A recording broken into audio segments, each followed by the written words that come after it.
Kaya aga-aga nag-away agad itong si Chanel at si Athena. Grabe talagang gusto nilang magsakitan matindi.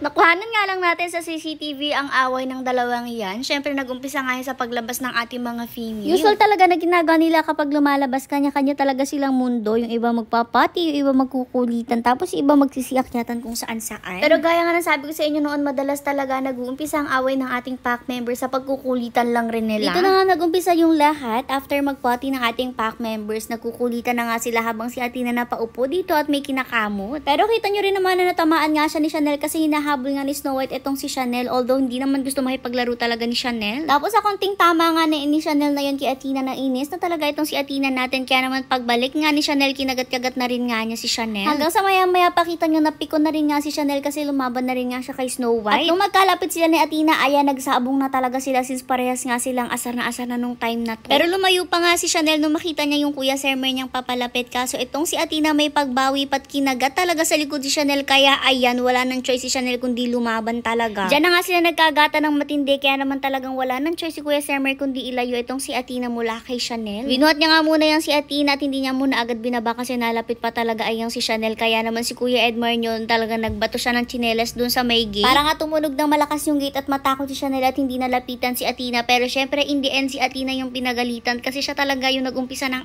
away. Pero sa totoo lang, pikunan lang naman talaga at ayan, after nga ng lahat ay normal na naman ang mga kaganapan ulit. Kanya-kanya na naman silang kulitan, tapos syempre maritesan, Diyos ko, talagang may paaway effect pang ganyan sila.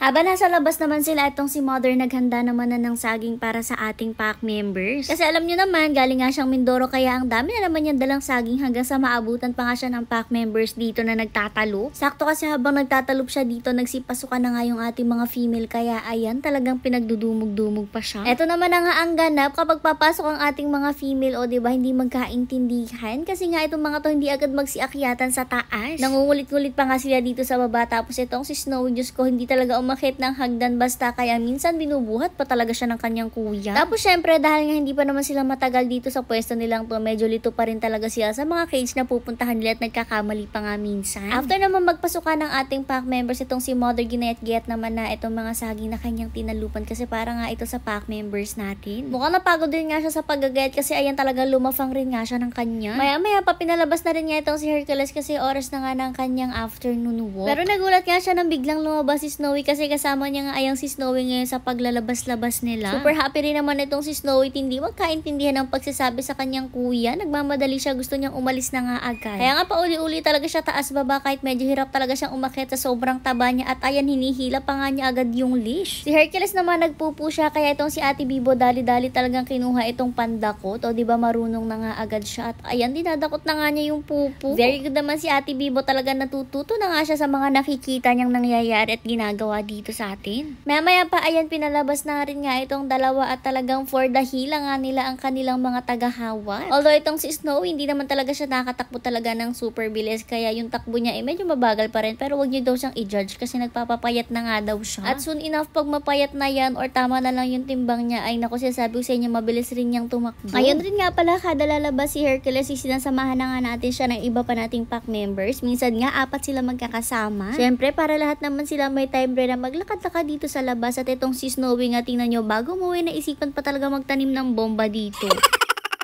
Pag-uwi naman, sakto nga magpapakain na ng ating pack members, kaya nga sabi ni Mother dito na nga lang daw natin isasama itong saging na ginawa niya. Kaya nga ayan, after lagyan ng dog food yung mga pakainan, itong mga saging naman yung inilagay sa ibabaw, at buti na lang talaga mabait itong ating pack members. Kasi yung mga gusto nilang pagkain, kahit ilagay nyo lang as toppers, ay kinakain din talaga nila yung dog food na nasa ilalim. Hindi nyo na kailangang halu-haluin talaga yan. After nila makain kasi yung toppers sa ibabaw, talagang uubusin pa rin nila yung dog food nila kahit wala ngang ulam. Kita nyo naman, for the sugod na nga agad sila sa mga pagkain nila, maliban nga lang dito kay Hercules na pinagtatapon nga yung pagkain niya, lalong-lalo na yung saging. Pero mukhang guilty rin naman siya talaga sa ginawa niyang yan.